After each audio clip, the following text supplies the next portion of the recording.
Maka tidak dibenarkan apabila seseorang itu bertaubat, tetapi yang dia tempuh adalah bukan jalan yang hanif. Dia ingin bertaubat kepada Allah. Dia ingin kembali kepada jalan yang dicintai oleh Allah. Tetapi rupanya dia salah mengambil guru. Atau dia salah mengambil jalan. Maka ketika seseorang itu baru bertaubat kepada Allah, tumbuhkan di dalam dirinya keikhlasan.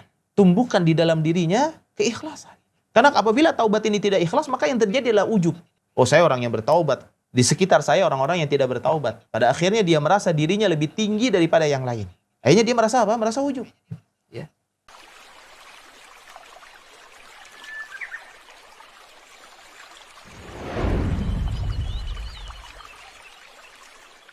Dari para ikhwan dan akhwat, Bapak dan Ibu-ibu sekalian, semoga Allah senantiasa menjaga kita semua dan menjauhkan kita dari segala keburukan-keburukan, baik dalam perkara-perkara dunia ataupun keburukan-keburukan dalam perkara akhirat. Dan sebelum kita memulai kajian ini, kita berdoa kepada Allah Subhanahu wa taala dengan doa yang diajarkan oleh Nabi sallallahu alaihi wasallam. Allahumma qsim lana min khasyatika ma tahulu bihi bainana wa baina ma'asik, wa min ta'atika ma tuballighuna bihi jannatak, wa minal yaqini ma tuhawwinu bihi alaina masa'ibad dunya. Allahumma mati'na bi asma'ina wa absarina wa quwwatina ma ahyaitana waj'alhu al-warisa minna waj'al sa'rana 'ala man zalamana wansurna 'ala man adana wa la taj'al musibatana fi dinina wa la taj'al ad-dunya akbara hammina wa la mablagha 'ilmina wa la tusallit 'alaina man la yarhamuna. Bismillahirrahmanirrahim. Kita awali kajian kita pada hari ini dengan membaca ta'awuz. Kita berlindung kepada Allah Subhanahu wa taala dari segala godaan syaitan yang bisa menutup hati kita dan menutup telinga kita dan pikiran kita dari kebenaran, dan sekaligus kita meminta kepada Allah tambahan ilmu yang bermanfaat dan juga amal yang diterima oleh Allah Jalla wa Ala. Khususnya pada kesempatan malam kali ini adalah malam Jum'ah, dan mudah-mudahan pada malam hari ini kita juga bisa membaca dari surah Al-Kahfi dari ayat yang pertama sampai dengan ayat yang terakhir, atau minimal dari ayat yang pertama sampai dengan ayat yang ke-10, karena di dalamnya banyak sekali keutamaan. Di antaranya Allah akan memberikan cahaya kita kepada kita di antara dua Jum'ah, dan mudah-mudahan kesempatan amal soleh tidak kita sia-siakan dalam setiap waktu yang kita lalui.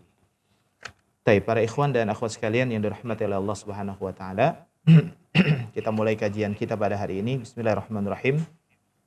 Assalamualaikum warahmatullahi wabarakatuh.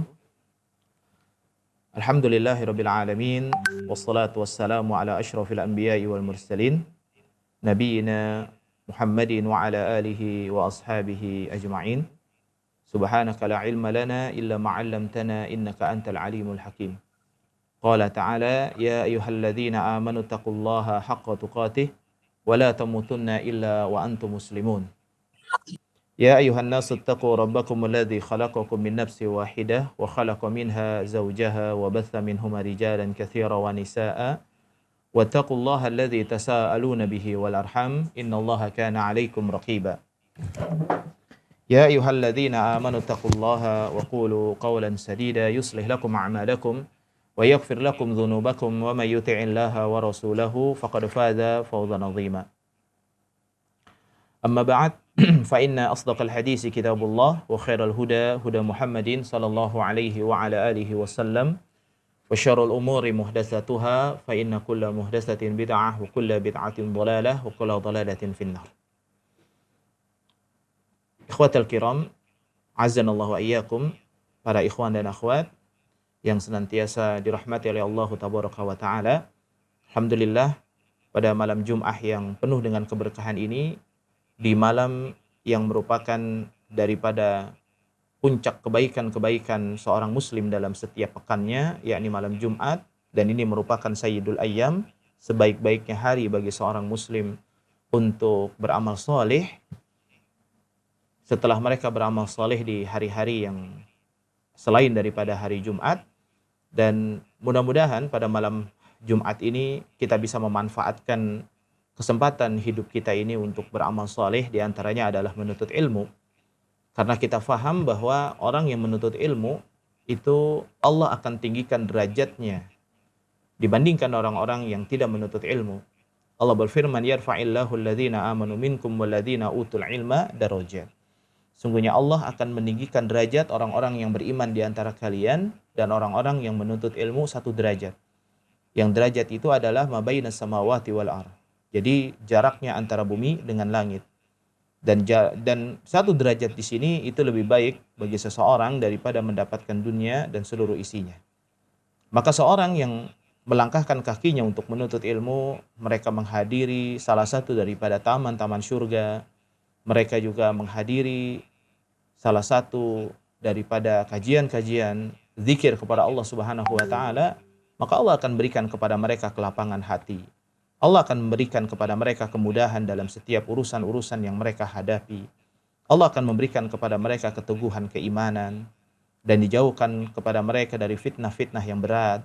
Kemudian juga diliputi majelis mereka dengan para malaikat yang senantiasa mendoakan mereka, dan juga semua makhluk Allah yang ada di langit dan makhluk Allah yang ada di bumi sampai ikan-ikan yang berada di dalam lautan pun mereka mendoakan untuk orang-orang yang menuntut ilmu.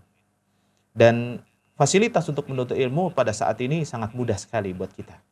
Di antaranya adalah kita bisa melakukan aktivitas yang lain, ya sejenak kita berhenti atau meluangkan waktu istirahat kita di rumah kita bersama dengan keluarga. Kemudian kita bisa menuntut ilmu dari rumah kita melalui aplikasi yang Allah Subhanahu wa taala berikan kepada kita berupa kemudahan-kemudahan. Jangan sampai kemudahan yang Allah berikan kepada kita malah justru banyak melalaikan kita. Karena ada dua nikmat ya yang banyak di antara manusia itu lupa kepada nikmat tersebut. Yaitu adalah waktu luang dan juga nikmat kesehatan. Ketika Allah berikan waktu luang, terkadang waktu luang ini dimanfaatkan oleh syaitan agar manusia, agar hamba Allah ini berbuat maksiat kepada Allah. Sehingga waktu luang ini dimanfaatkan oleh mereka untuk menonton sinetron, ya, untuk menonton hal-hal yang tidak bermanfaat, atau untuk membaca sesuatu yang tidak bermanfaat, atau hanya untuk sekedar ngobrol-ngobrol memuaskan hatinya dan hawa nafsunya. Sehingga waktu luangnya dimanfaatkan oleh syaitan untuk bermaksiat kepada Allah. Maka Imam Ibnu Qayyim Al-Jauzi rahimahullah ta'ala beliau mengatakan, ketika engkau tidak menyibukkan diri untuk ketaatan kepada Allah, maka syaitan akan menyibukkan dirimu untuk bermaksiat kepada Allah. Begitu juga nikmat sehat.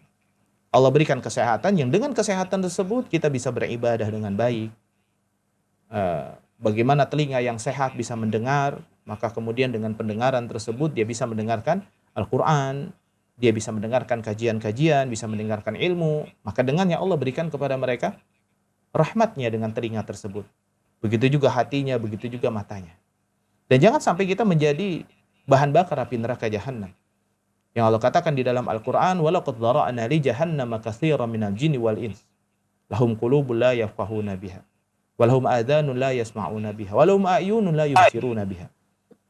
Penghuni daripada api neraka Jahannam yang Allah sediakan neraka Jahannam itu sebagai bahan bakarnya itu adalah dari jenis jin dan manusia. Yang mana mereka itu memiliki hati, lalu tidak dimanfaatkan hatinya untuk memahami daripada ayat-ayat Allah Subhanahu wa taala. Hati mereka itu banyak lalai daripada zikir kepada Allah Subhanahu wa taala. Sehingga hidup mereka menjadi sempit. Yang Allah katakan di dalam Al-Qur'an, "Faman a'rada an dzikri fa inna lahu ma'isyatan dhanka wa nasuruhu yaumal qiyamati a'ma." Dalam surat Thaha ayat 124.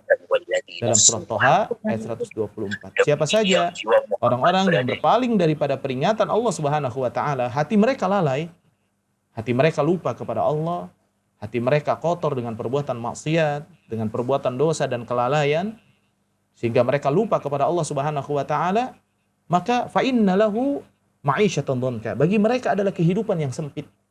Kehidupan yang sempit. Dan apabila Allah menyempitkan kepada seseorang, maka kesempitan itu tidak ada yang mampu melapangkannya. Karena Allah yang maha menyempitkan dan Allah yang maha melapangkan dada manusia. Maka Nabi Musa alaihissalam berdoa kepada Allah, Rabbi syrahli sadri. Ya Allah, lapangkanlah dadaku. Dan ini juga menjadi doa kita ketika ingin menuntut ilmu. Sehingga kebenaran-kebenaran yang sampai masuk ke dalam telinga kita ini, masuk ke dalam hati kita. Dan hati kita ini tidak dikotori dengan perbuatan-perbuatan maksiat sehingga tidak menjadi hitam. Kalau hati ini sudah hitam, maka diingatkan dengan nama Allah itu tidak akan mampu menggetarkan keimanannya. Tidak akan mampu menambahkan keyakinan dan keimanannya kepada Allah. Karena kenapa? Karena hati ini sudah diliputi dengan perbuatan maksiat dan perbuatan dosa. Tapi kalau hati yang bersih, hati yang suci, ya, hati yang membutuhkan ilmu, maka setiap hidayah dan taufik yang masuk ke dalam hati ini akan menghiasi hati ini dan akan menyinari hati ini. Ya, dan sesungguhnya hati ini menjadi tolak ukur bagus dan tidaknya keadaan seseorang di muka bumi ini. Ya, karena Allah Subhanahu wa taala, ya, di dalam diri manusia itu, ya, ada segumpal daging, ada segumpal darah. Fa idza saluhat saluhal jasadu kullu. Apabila baik, ya, maka baik semuanya. Apabila buruk, maka buruk semuanya. Ala wahiyya al-qalb. Maka itu adalah hati. Makanya ibadah hati ini harus lebih dominan, ya, harus lebih diutamakan. Karena orang-orang yang lupa kepada Allah karena hati mereka lalai, maka Allah akan berikan kehidupan kepada mereka, kehidupan yang sempit. Yang lebih beratnya lagi, wa nahsuruhu yaumal qiyamati a'ma. Allah Subhanahu wa taala akan bangkitkan mereka nanti di yaumil qiyamah dalam keadaan buta. Yaumil qiyamah adalah hari yang besar. Orang mampu melihat saja itu sudah sangat menyedihkan keadaannya. Lalu bagaimana dengan orang yang dibangkitkan, digiring oleh Allah di yaumil qiyamah dalam keadaan buta? Bahkan mereka protes kepada Allah, mereka minta kepada Allah, ya Rabbi lima hasyartani a'ma wa qad kuntu basiron. Ya Allah, kenapa engkau jadikan pada hari ini aku ini buta, sementara dulu waktu di dunia ini aku ini orang yang bisa melihat. Ya. Tapi Allah mengatakan, kadzalika atat ayatuna fanasitaha wa kadzalika yauma tunsa. Itu dulu kamu itu sudah saya kasih ayat-ayat kami, sudah kami berikan kepada kalian ayat-ayat kami, fanasitaha. Tapi kalian itu suka lupa sama Al-Qur'an. Tidak pernah dibaca, tidak pernah ditadaburi. Sepertinya mendengarkan Al-Quran itu tidak lebih indah daripada mendengarkan musik-musik yang begitu populer. Melihat Al-Quran dan membacanya tidak lebih membuat hati itu tenang dibandingkan melihat sesuatu yang memuaskan mata kita dan telinga kita. Inilah tanda daripada kotornya hati manusia. Kelalaian dianggap kebahagiaan, sedangkan mengingat Allah dianggap sesuatu yang tidak menyenangkan. Ketaatan dianggap sesuatu yang tidak menyenangkan, dianggap oleh dia sesuatu yang melelahkan, ya. Sedangkan kelalaian dianggap oleh mereka sesuatu yang menyenangkan buat mereka. Sehingga yang mereka kejar adalah kehidupan dunia. Ya, karena mereka lupa, ya. Wa kadzalika yauma tunsa. Pada hari ini pun mereka dilupakan oleh Allah Subhanahu wa taala. Allah lupa kepada mereka. Bukan berarti Allah lupa dalam mana Allah itu memiliki sifat lupa. Tetapi Allah membiarkan mereka tidak mendapatkan rahmatnya nanti di yaumil qiyamah. Wal'iyadzubillah. Lalu mereka memiliki telinga, tapi tidak dipergunakan telinga ini untuk mendengar ayat-ayat Allah. Lalu mereka juga memiliki mata, tapi tidak dipergunakan mata ini untuk melihat tanda-tanda kekuasaan Allah Subhanahu wa taala. Banyak orang-orang yang buta matanya, tapi mereka tidak buta hatinya. Tapi banyak juga orang yang tidak buta matanya, tapi buta hati mereka. Wal'iyadzubillah. Orang yang sudah buta hatinya, mereka sudah memandang sesuatu yang buruk menjadi indah, sesuatu yang benar menjadi salah. Ini karena hati ini menjadi tolak ukur seseorang. Taib. Bapak dan Ibu sekalian, ikhwatal kiram, amatallah, azallahu wa iyyakum jami'an. Dan pada kesempatan kali ini kita akan membahas, ya, kita akan membahas tentang satu tema kajian kita lanjutan dari 20 sumber kekuatan kaum muslimin, ya, mudah-mudahan kita bisa selesaikan kajian tersebut, yaitu adalah bertaubat dan juga menempuh jalan yang hanif. Kenapa harus tema ini? Bertaubat dan menempuh jalan yang hanif. Sekarang kita kenal dengan satu bahasa yang sering didengar oleh kita, yaitu dengan makna hijrah. Taubat. Seseorang yang berpindah dari kejahiliahan diri, berpindah daripada kebodohan dalam beragama, Lalu mereka bertaubat kepada Allah, meninggalkan masa kelamnya yang buruk, ya, dan mereka kembali kepada jalan Allah Subhanahu wa taala. Masa lalunya yang buruk, kemudian mereka bertaubat kepada Allah, kembali kepada Allah Subhanahu wa taala. Ya. Taubat adalah amalan yang sangat mulia di sisi Allah Subhanahu wa taala. Dan sebagaimana kita faham bahwa taubat itu memiliki syarat, ya. Syarat yang pertama daripada taubat kita kepada Allah Subhanahu wa taala adalah kita meninggalkan perbuatan maksiat yang kita lakukan. Ini yang pertama. Jadi apabila kita maksiat, kita berbuat dosa, maka kemudian kita tinggalkan perbuatan dosa tersebut sejauh-jauhnya. Kita tinggalkan perbuatan maksiat ini. Ini yang pertama, ya. Sedangkan syarat yang kedua, seseorang diwajibkan untuk menyesal terhadap perbuatan yang dia lakukan. Bukan malah mereka merasa bahagia terhadap perbuatan itu, akhirnya mereka akan kembali. Orang yang sudah cinta kepada satu amalan, kepada satu maksiat, misalkan dia suka untuk menipu orang lain, atau dia suka merampas harta orang lain, atau dia suka misalkan zina mata, dia suka dengan zina hati, dia suka kelalaian, dia suka menunda-nunda kebaikan, perbuatan maksiat.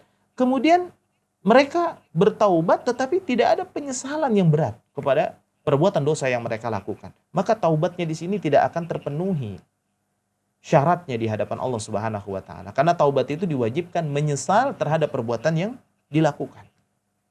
Kemudian yang ketiga, yaitu mereka memiliki azam yang sangat kuat bahwa dia tidak akan pernah kembali kepada perbuatan maksiat yang dia lakukan selama-lamanya.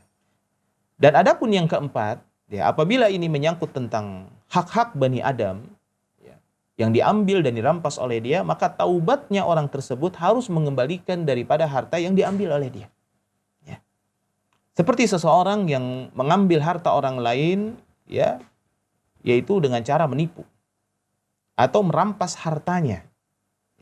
Maka ketika dia bertaubat kepada Allah, dia bukan hanya sekedar bertaubat kepada Allah Subhanahu wa taala beristighfar, tetapi dia kembalikan, dia akumulasi semua harta yang dia ambil daripada saudaranya. Satu contoh misalkan, pada saat kuliah dia pernah melakukan darmaji, dahar 5 ngakunya hiji. Jadi daharnya itu 5, makannya 5 gorengan, tapi dia ngakunya 1. Ya. Dia ngakunya 1. Maka kemudian selama dia kuliah ini dia selalu melakukan tersebut dan pada akhirnya berlangsunglah waktu 4 tahun. Berlangsunglah waktu selama 4 tahun. Dan kemudian dia bertaubat kepada Allah Subhanahu wa taala. Oh, maka dia harus mengakumulasi gorengan yang dia makan selama 4 tahun tersebut. Ya sesuai dengan perhitungan-perhitungan dia saja, ya. Misalkan harga gorengan Rp1.000 selama 4 tahun 1 hari, berarti 1 tahunnya itu 365 hari. Kemudian dikalikan selama 4 tahun, kemudian dia berikan apa harta yang dia ambil tersebut kepada orang yang menjual gorengan tersebut. Apabila orangnya tidak ada, maka carilah ahli waris. Apabila ahli warisnya tidak ada, maka hendaklah dia bersedekah atas nama orang yang sudah dia ambil daripada hartanya tersebut. Nah, seperti itu, ya. Itu adalah apabila hak-hak Bani Adam yang diambil. Allah Subhanahu wa taala menyuruh kepada hambanya untuk bertaubat. Allah menyuruh kepada hambanya untuk bertaubat kepada Allah. Wa tubu ilallahi jami'an ayyuhal mu'minuna la'allakum tuflihun. Allah berfirman, ya, bertaubatlah kalian wahai orang-orang yang beriman kepada Allah Subhanahu wa taala dalam surah An-Nur ayat 31, la'allakum tuflihun. Agar kalian itu menjadi orang-orang yang beruntung. Orang yang beruntung itu adalah orang yang Allah berikan kepada mereka kebaikan yang sangat.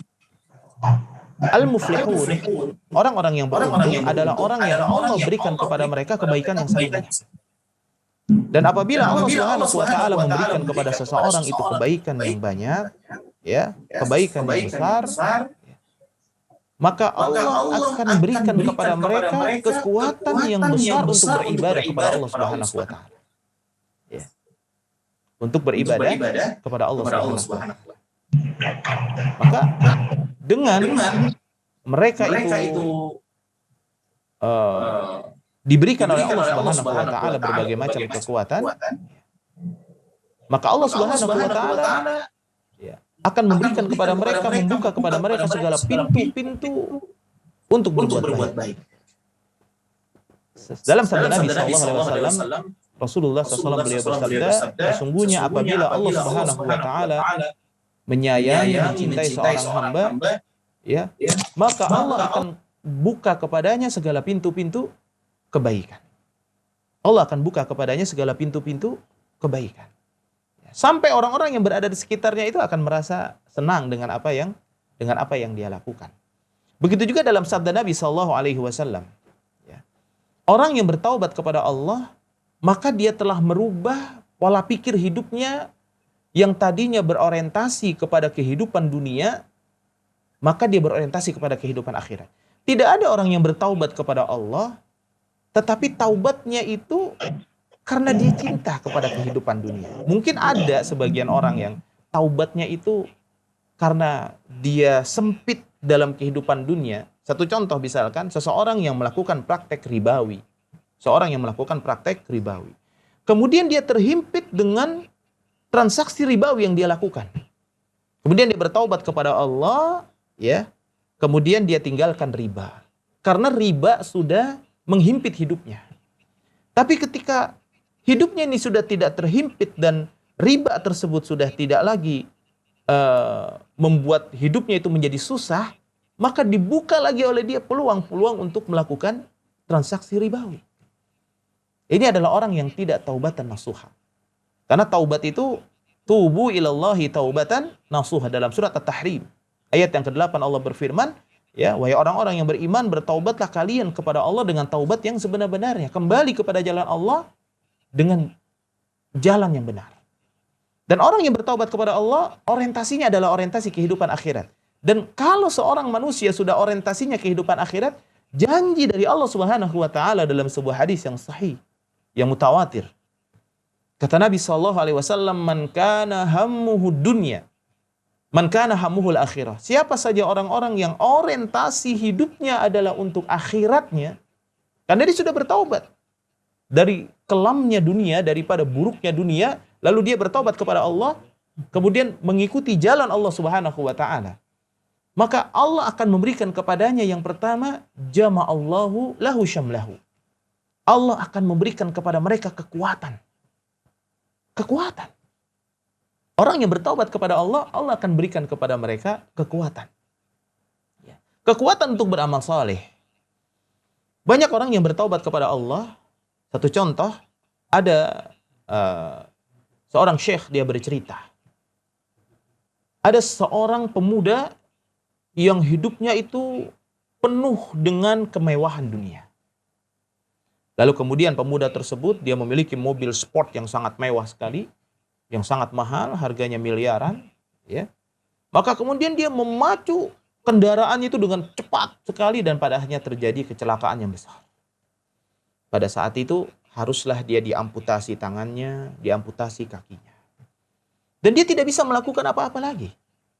Dia tidak bisa melakukan apa-apa lagi kecuali hanya menggerakkan lisannya, ya, dan hanya menggerakkan sedikit daripada anggota kepalanya. Kepalanya hanya digerakkan saja sedikit. Satu ketika syekh tersebut datang kepada orang tersebut dan dia berkunjung. Lalu pemuda tersebut mengatakan, demi Allah, sesungguhnya saya merasakan kenikmatan hidup yang sebenarnya adalah pada hari ini.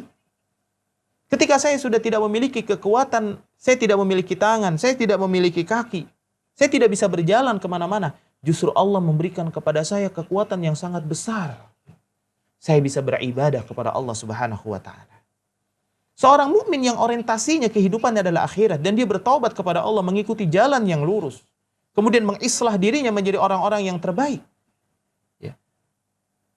Maka orang tersebut akan mudah untuk beribadah kepada Allah. Akan mudah bagi mereka untuk membuka lembaran-lembaran Al-Quran. Akan mudah bagi mereka untuk melakukan sholat malam. Akan mudah bagi mereka melaksanakan ibadah-ibadah sunnah.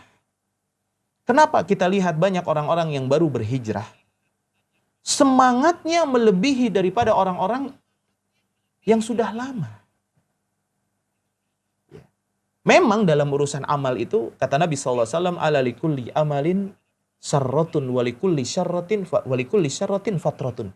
Setiap amal yang dilakukan oleh orang-orang yang beriman kepada Allah, ada masa-masa semangatnya. Jadi iman itu berfluktuatif. Kadang di atas, kadang di bawah. Ya. Dan iman itu tidak bisa stabil. Kalau ada orang yang mengatakan iman itu stabil, dia telah keluar daripada akidah Ahlus Sunnah wal Jamaah. Maka ketika dia beriman kepada Allah Subhanahu wa taala, ada masa-masa semangat dalam beribadah. Semangat dia beribadah kepada Allah, semangat ketaatannya sangat luar biasa, memiliki idealisme yang tinggi dalam ketaatan. Dia harus sholat malam, dia harus membaca Al-Quran, dia harus sholat duha, dia harus saum Senin Kemis, bahkan saum Daud. Dia harus meninggalkan semua perbuatan-perbuatan yang haram. Idealismenya sangat tinggi sekali. Bahkan kelelahan yang menimpa dirinya tidak dia rasakan. Karena kenapa? Ya, Allah memberikan kepada mereka kekuatan untuk beramal soleh. Kalau bukan karena Allah memberikan kekuatan kepada seorang yang bertaubat kepada Allah, maka dia tidak mampu untuk beramal soleh. Bahkan banyak orang yang baru bertaubat kepada Allah, mampu menyaingi amalnya orang-orang yang sudah lama beribadah kepada Allah. Dan setiap masa-masa semangat, kata Rasulullah, ada masa-masa fatrah, ada masa-masa lemah. Maka kata Nabi, "Faman kanat fatratuhu ala sunnati faqad ihtadaw." Siapa orang yang masa-masa lemahnya ketika masa-masa futur dalam beribadahnya itu berada di atas sunnah Nabi SAW, maka dia selamat. Tapi siapa orang yang masa-masa lemahnya tidak berada di atas sunnah Nabi SAW, faqad halak, maka dia telah hancur dan binasa. Selesai urusannya. Maka bertaubat kepada Allah bagi seorang muslim adalah hal yang wajib. Ya. Dan Nabi SAW dalam sebuah hadis, bertaubat kepada Allah dalam satu hari tidak kurang daripada 70 kali, tidak kurang daripada 100 kali. Apa yang dilakukan oleh Nabi SAW dalam zikir paginya, astaghfirullah wa atubu ilaih, sebanyak 100 kali.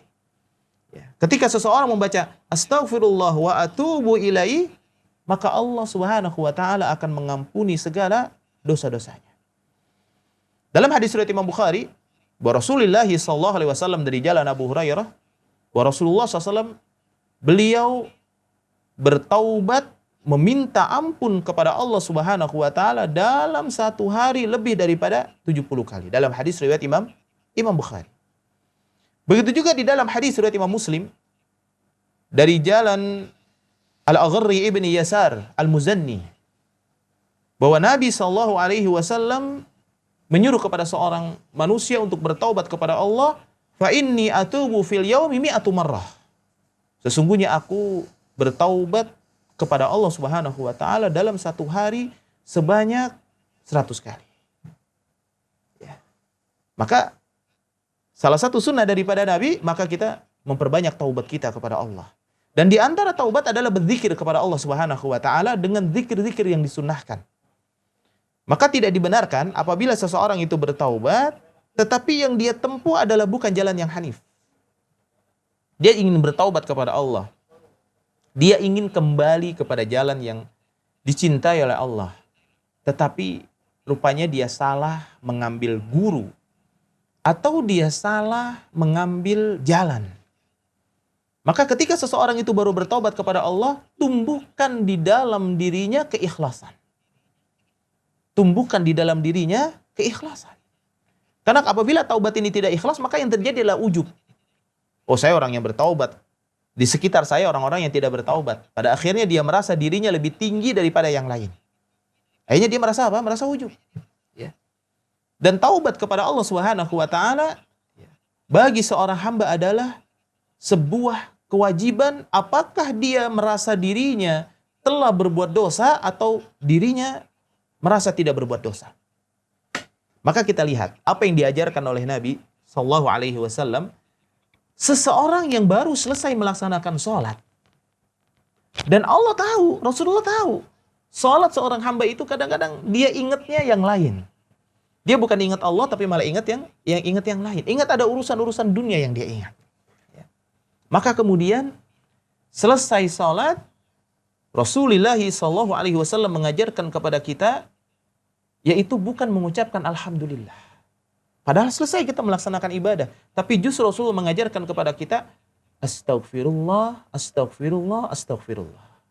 Istaghfar salatan. Kita mengucapkan istighfar sebanyak 3 kali. Summa qala, kemudian kita mengucapkan Allahumma antas salam wa minkas salam tabarakta ya zal jalali wal ikram. Tidak kita tambahkan. Ya, tidak kita tambahkan. Walaupun sebagian daripada kaum muslimin, ya, entah riwayat dari siapa, ya, dan saya belum menemukan riwayat tersebut secara sahih, mereka menambahkan wa ilaika ya'udus salam wa hayyina rabbana bis salam wa adkhilna jannata darus salam tabarakta rabbana wa ta'alaita ya zal jalali wal ikram. Ini belum ditemukan dalil-dalil yang sahih tentang masalah ini. Ya. Dan ini juga bisa mengandung makna-makna yang tidak benar seperti wa ilaika ya'udus salam. Ya. Sesungguhnya keselamatan itu kembali kepada Allah Subhanahu wa taala. Allah itu as-salam. Dan tidak membutuhkan keselamatan dan doa daripada hamba-hambanya. Ya. Baik. Saudaraku sekalian yang dirahmati oleh Allah Subhanahu wa taala. Maka seseorang yang bertaubat kepada Allah, ya, tidak pernah sempurna taubatnya kecuali dia mengikuti jalan yang lurus. Ya. Allah tidak mungkin memberikan kekuatan kepada seseorang dalam taubatnya kecuali dia mengikuti jalan yang lurus. Dia tidak akan bisa istiqomah di atas jalan yang dia tempuh kecuali jalan yang dia tempuh ini adalah jalan yang diliputi dengan dalil. Jalannya siapa? Yakni jalannya para sahabat. Karena Rasulullah SAW beliau mengatakan alaikum bisunnati wa sunnati khulafur rasyidin. Berbicara tentang jalan yang kita tempuh dalam taubat kita. Taubat ini jangan sampai salah jalan. Orang ingin bertaubat kepada Allah, ya, tapi rupanya dia malah jatuh kepada perbuatan syirik kepada Allah. Dia tinggalkan semua perbuatan-perbuatan dosanya, tapi dia malah jatuh kepada perbuatan syirik.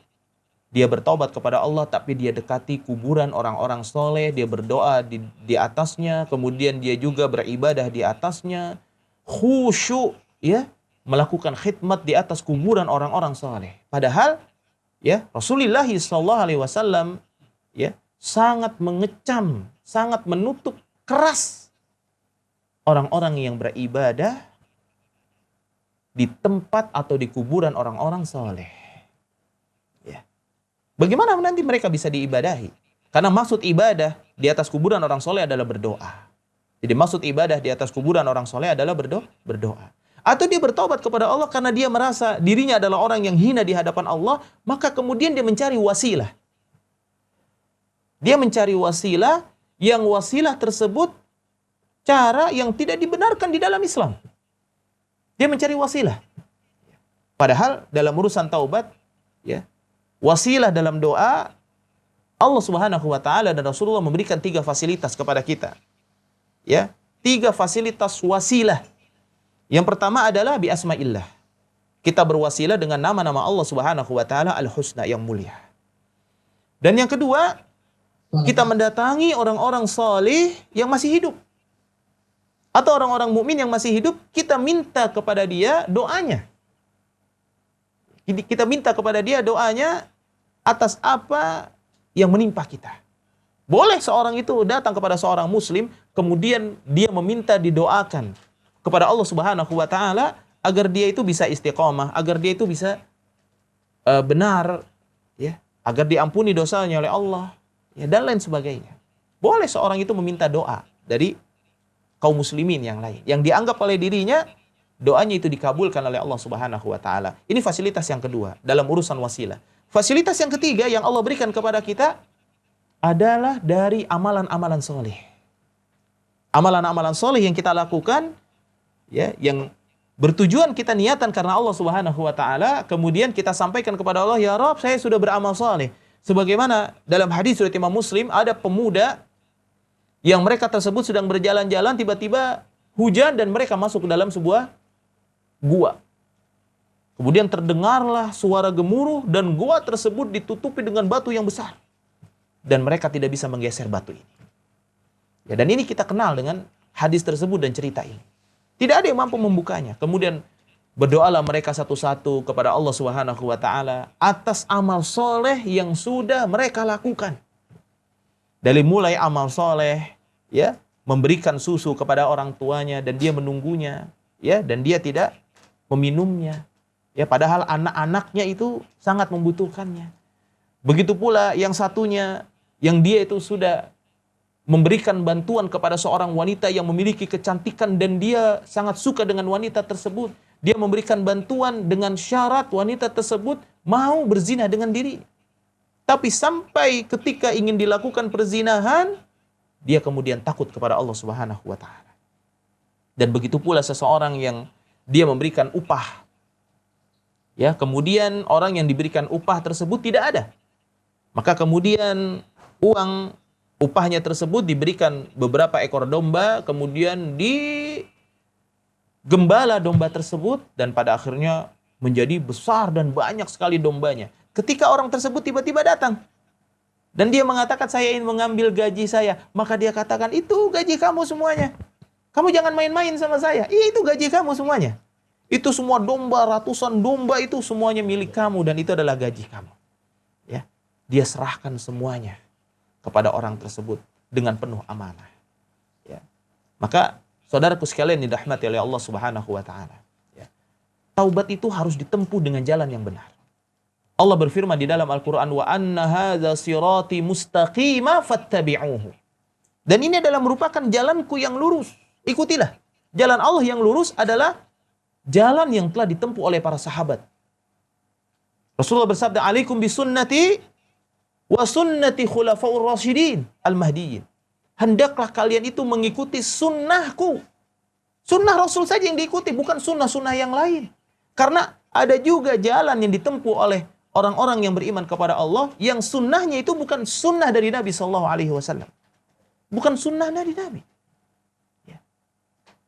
Kata Nabi SAW, la tattabi'anna sunanun man kana qablakum. Kalian akan mengikuti jalan yang ditempuh oleh orang-orang sebelum kalian. Sampai kalau seandainya orang tersebut masuk ke dalam lubang biawak, kalian juga akan masuk ke dalam lubang biawak. Sesuatu yang kotor dianggap menjadi indah karena salah. Karena mengikuti daripada jalannya orang-orang terdahulu. Jalan orang terdahulu yang dimaksud oleh Nabi adalah orang Yahudi wa Nasara. Orang Yahudi wa Nasara itu selalu mengajarkan kepada kita berbagai macam keburukan-keburukan dan diadopsi di dalam agama Islam. Sampai orang Yahudi wa Nasara mendekatkan diri kepada Tuhan, ya, mendekatkan diri kepada yang dia sembah di tempat-tempat yang kotor. Orang mukmin juga umat Nabi ikut-ikutan. Kita lihat banyak tempat-tempat keramat yang tempat itu kotor. Ditempuhnya juga susah. Ya. Kemudian mereka melakukan pesugihan di sana, mereka melakukan sedekah, mereka menyirami kembang, minyak wangi, ya, membuat lentera lampu, mereka bernadar, mereka bersusah payah membawa makanan untuk ke tempat tersebut, untuk mengadakan persembahan kepada tempat tersebut. Tujuannya adalah untuk mendekatkan diri kepada Allah Jalla wa'ala. Orang-orang Quraisy juga, ketika mereka beribadah kepada selain daripada Allah, mereka mengatakan, ma na'buduhum illa liyuqarribuna ilallahi zulfa. Kami tidak menyembah mereka. Kami hanya mendekatkan diri kepada Allah Subhanahu wa taala dengan perantaraan mereka, tapi salah. Dan banyak pada akhirnya orang-orang yang ingin bertaubat kepada Allah Subhanahu wa taala, tapi dia salah jalan. Dia salah jalan. Makanya taubat itu harus disertai dengan menempuh jalan yang hanif. Jalan yang hanif adalah bukan taklid. Seorang muslim apabila taklid, dia tidak punya kekuatan. Kenapa? Dia sedang menyembah orang lain.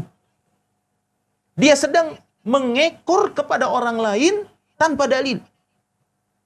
Seorang muslim itu diwajibkan untuk mengikuti orang lain dengan dalil. Al-Imam Abu Hanifah rahimahullah ta'ala, beliau mengatakan, tidak boleh seseorang mengambil fikihku, tidak boleh seseorang mengambil pendapatku, madhabku, kecuali dia tahu dari mana aku mengambilnya. Jadi seseorang tidak boleh mengikuti madhab tanpa dia mengetahui dari mana pendalilan sampai ditemukannya satu amalan tersebut. Ya. Jadi ada pendalilan. Ya. Karena seseorang yang memahami dalil tidak benar, maka pasti akan sesat. Dikatakan di dalam sebuah kaidah, kata para ulama, al-haditsu mudillatun illal fuqaha. Orang yang membaca hadis bisa tersesat. Kecuali ketika dia membaca hadis, dia mengambil pendapat hadis tersebut dari para fuqaha. Orang-orang ahli fikih. Nggak bisa kita berpendapat ketika membaca Al-Quran, kemudian kita tafsirkan sendiri. Emang siapa kita?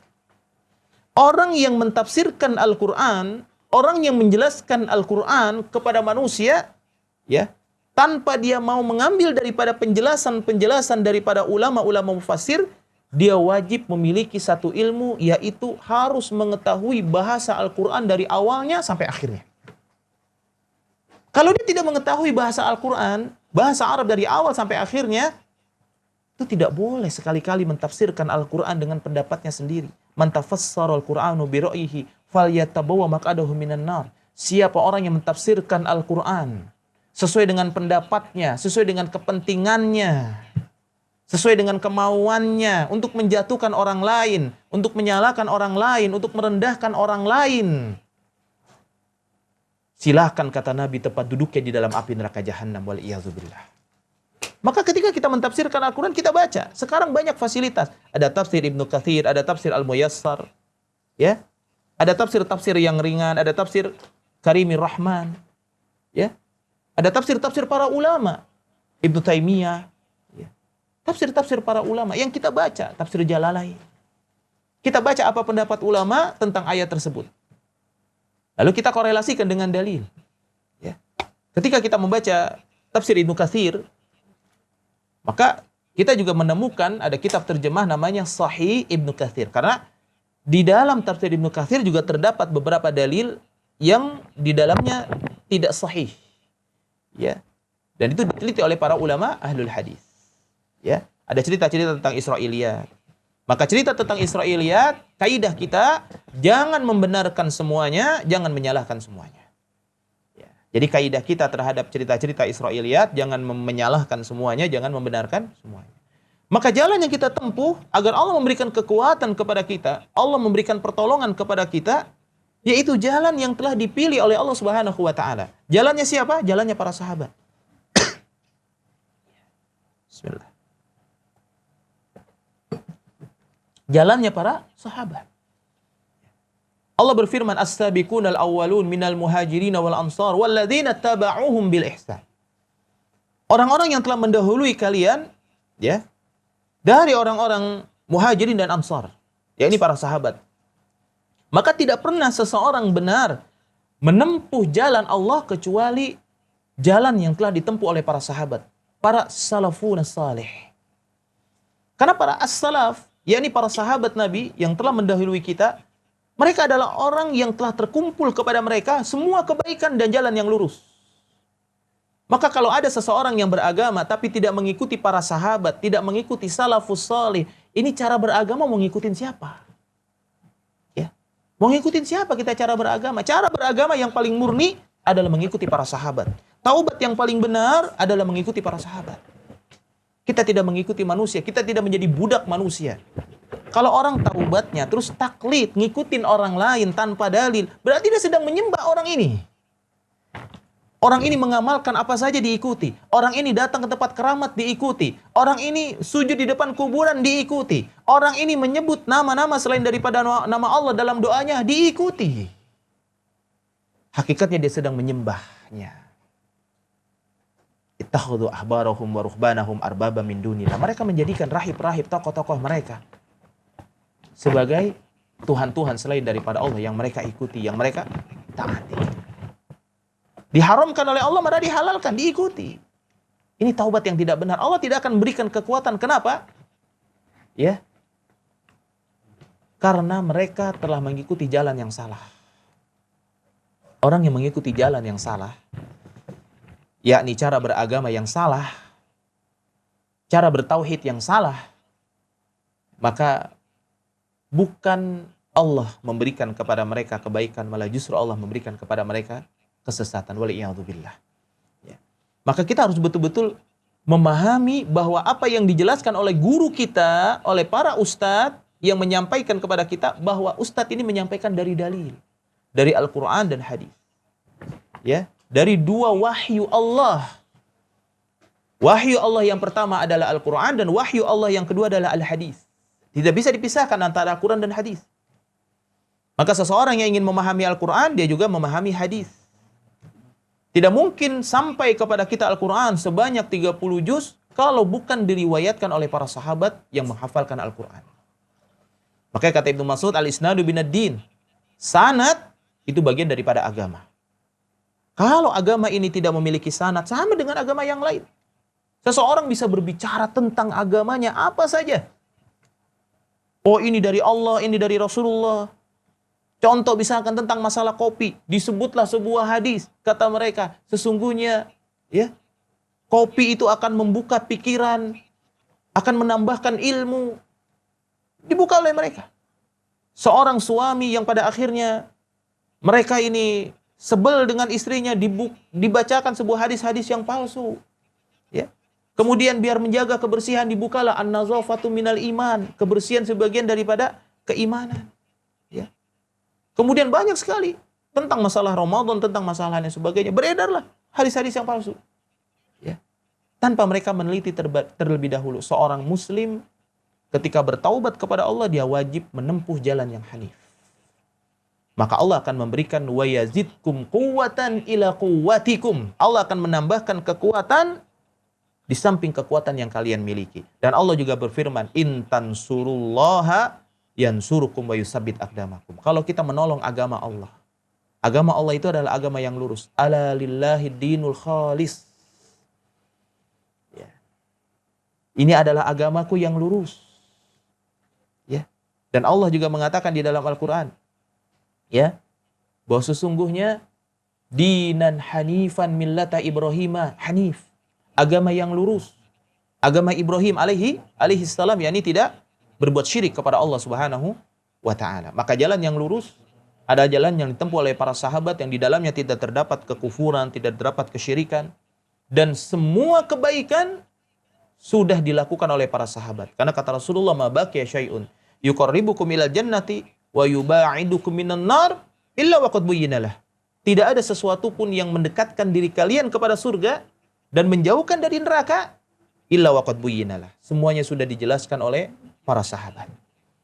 Maka saudaraku sekalian, ikhwatal kiram amatallah yang dirahmati oleh Allah Subhanahu wa taala, maka ketika kita bertaubat kepada Allah, baik kita merasa berdosa atau kita tidak merasa berdosa kepada Allah, maka senantiasalah kita bertaubat kepada Allah. Karena ada dosa-dosa yang menyebabkan kita lemah dalam beribadah kepada Allah. Apa yang menyebabkan seseorang malas membaca Al-Quran? Apa yang menyebabkan seseorang itu menunda-nunda waktu sholat? Apa yang menyebabkan seseorang itu tidak mudah menghafal Quran?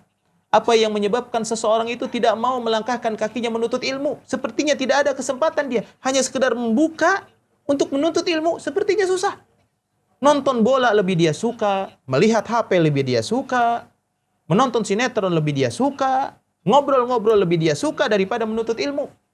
Ya. Kenapa demikian? Itu semua karena perbuatan dosa.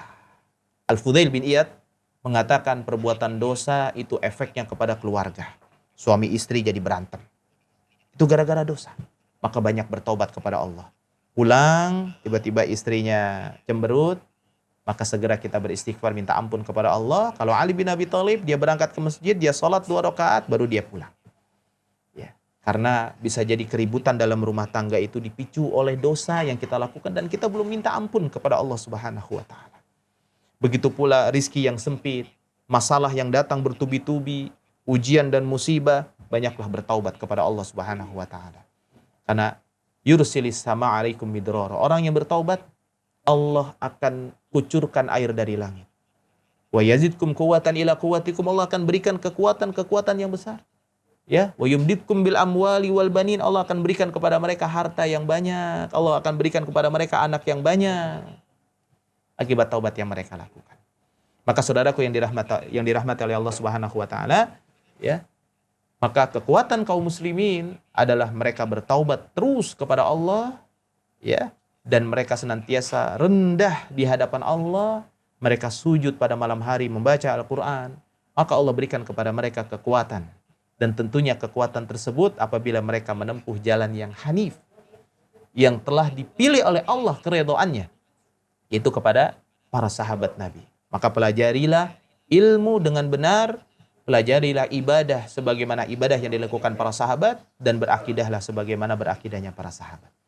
Hadza wallahu taala alam bisawab. Pada kesempatan kali ini yang bisa ana sampaikan. Ya, mudah-mudahan Allah Subhanahu wa taala memberikan taufik kepada kita semua dan kita bisa menempuh jalan yang diridhai oleh Allah Subhanahu wa taala, yakni subulus salam, jalan keselamatan, yakni jalannya para sahabat as-sabiqunal awwalun, yakni salafunas salih, dan kita memiliki pemahaman agama sebagaimana pemahaman agamanya para sahabat Nabi, dan kita tidak mengikuti cara beragamanya orang-orang yang tidak benar atau orang-orang yang bodoh atau orang-orang yang ashabur ra'ih, hanya mengandalkan pola pikirnya untuk memahami Al-Quran. Semoga Allah memberikan kebaikan pada kita. Walafu minkum hadanallahu wa iyyakum ajmain. Bagi bapak-bapak, ibu-ibu sekalian, bagi yang ingin bertanya, tafadhol bisa langsung dipertanyakan di tempat ini.